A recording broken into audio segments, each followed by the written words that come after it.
L'enramada al carreró de Sant Magí va donar el tret de sortida als actes tradicionals del cap de setmana de Festa Major. Prop d'una vintena de membres del Ball de la Moixiganga de Tarragona van engalonar el portalet del carrer amb les branques, herbes d'esporgar i amb un element decoratiu sorpresa que varia cada any.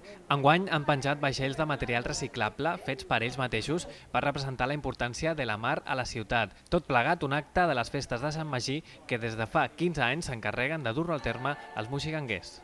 Antigament ja es feia el tema de l'enramada, es feia molt pels carrers, de la part alta i per altra, i per tot arreu, una miqueta pel fet, com que no havia aigua corrent, una miqueta pel tema de les olors, una miqueta més en plan higiènic, no? Després ja va ser una part més el fet de guarnir i nosaltres seguim una miqueta amb aquesta línia, no? Diumenge al matí va ser el torn de la remullada petita, on els infants van poder refrescar-se i ballar. Una festa que s'ha fet per segon any després de l'èxit de la primera edició de l'estiu passat.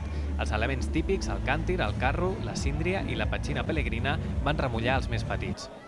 L'aigua de la Brufaganya va arribar al voltant de les 7 de la tarda a la plaça de la Font. Un cop allà, els portants tarragonins es van dirigir cap al portal del carro acompanyats en tot moment pels elements del seguici festiu de Sant Magí. Al ritme de la banda Unió Musical de Tarragona, els carros i les cavalleries van rebre la salutació de les 4 colles castelleres de la ciutat. I a la nit els més joves van poder gaudir de la 25a edició de la Revetlla remullada amb la millor combinació d'aigua i música.